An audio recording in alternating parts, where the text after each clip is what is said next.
Same bank same amount, एक app में payment success, दूसरे में पेंडिंग। क्वेश्चन ये नहीं है कि कौन सा ऐप फास्ट है, क्वेश्चन ये है कि यूपीआई सिस्टम में रिस्पॉन्स कैसे जनरेट करता है। आज हम स्पीड, एपीआई और रिस्पॉन्स लॉजिक को टेक्निकली ब्रेक करेंगे। यूपीआई एक सेंट्रलाइज्ड पेमेंट इंफ्रास्ट्रक्चर है जो इंडिया में ऑपरेट होता है। इस इंफ्रास्ट्रक्चर को मैनेज करता है national payment corporation of India. Apps जैसे गूगल पे, फोन पे और पेटीएम कस्टमर एप्लीकेशंस के रोल में काम करती है। जैसे मर्ज स्टैक में रिएक्ट फ्रंट एंड होता है और नोड बैक एंड होता है, वैसे ही UPI apps front end client की तरह काम करती है और एक्चुअल प्रोसेसिंग बैंक्स और एनपीसीआई के सिस्टम्स में होती है। एक UPI transaction technically 4 major components involve करती है। पहला, क्लाइंट एप्लीकेशन जो ट्रांजैक्शन इनिशिएट करती है। दूसरा, पेयर बैंक सिस्टम जो ऑथेंटिकेशन और बैलेंस वैलिडेट करता है। तीसरा, एनपीसीआई का यूपीआई स्विच बैंक्स को कनेक्ट करता है, पेमेंट रिक्वेस्ट को सही जगह भेजता है और इंश्योर करता है कि पूरा पेमेंट प्रोसेस सही ऑर्डर में चले। चौथा, बेनिफिशियरी बैंक सिस्टम जो फाइनल क्रेडिट करता है और कंपोनेंट इन्वेंटेड होता है और सिक्योर एपीआई के थ्रू बात करता है। अब हम यूपीआई के सबसे इंपॉर्टेंट टेक्निकल फैक्टर्स को समझेंगे। ये वही चीजें हैं जो आप Node.js बैकएंड या किसी और पेमेंट एपीआई के साथ काम करते वक्त देखोगे। इस सेक्शन में हम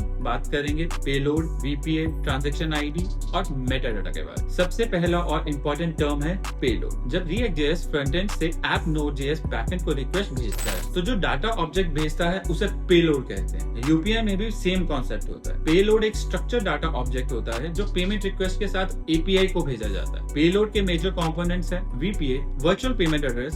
वीपीए एक लॉजिकल आइडेंटिफायर होता है जो बैंक अकाउंट को रिप्रेजेंट करता है। सिस्टम इस वीपीए कोड के थ्रू डिसाइड करता है कि पैसे किस बैंक और किस अकाउंट तक पहुंचने हैं। ट्रांजैक्शन आईडी, हर यूपीआई रिक्वेस्ट के साथ एक यूनिक ट्रांजैक्शन आईडी अटैच होती है। इसका यूज होता है request tracking, duplicate prevention, failure recovery, status check API के लिए। बैकएंड सिस्टम इसी आईडी के थ्रू ट्रांजैक्शन को पहचानता है और अगर रिफंड की नीड हो तो इसी से पता लगता है। मेटाडाटा का मतलब होता है एक्स्ट्रा कॉन्टेक्चुअल इंफॉर्मेशन जैसे transaction purpose, merchant reference, app और device info and timestamp. Metadata funds को मूव नहीं करता लेकिन सिस्टम को रिक्वेस्ट प्रोसेस करने में हेल्प करता है। अमाउंट एंड करेंसी, पेलोड में अमाउंट और करेंसी एक्सप्लिसिटली डिफाइंड होती है ताकि बैकएंड प्रोसेसिंग क्लियर रहे। अब जब पेलोड रेडी हो जाता है तब एक्चुअल एग्जीक्यूशन स्टार्ट होती है। पेलोड पेयर बैंक के यूपीआई एंड पॉइंट पर जाता है, बैंक ऑथेंटिकेशन, पिन वैलिडेशन और बैलेंस चेक्स करता है। वैलिडेशंस के बाद रिक्वेस्ट एनपीसीआई स्विच को फॉरवर्ड होती है। एनपीसीआई वीपीए मैपिंग के थ्रू डेस्टिनेशन बैंक आइडेंटिफाई करता है।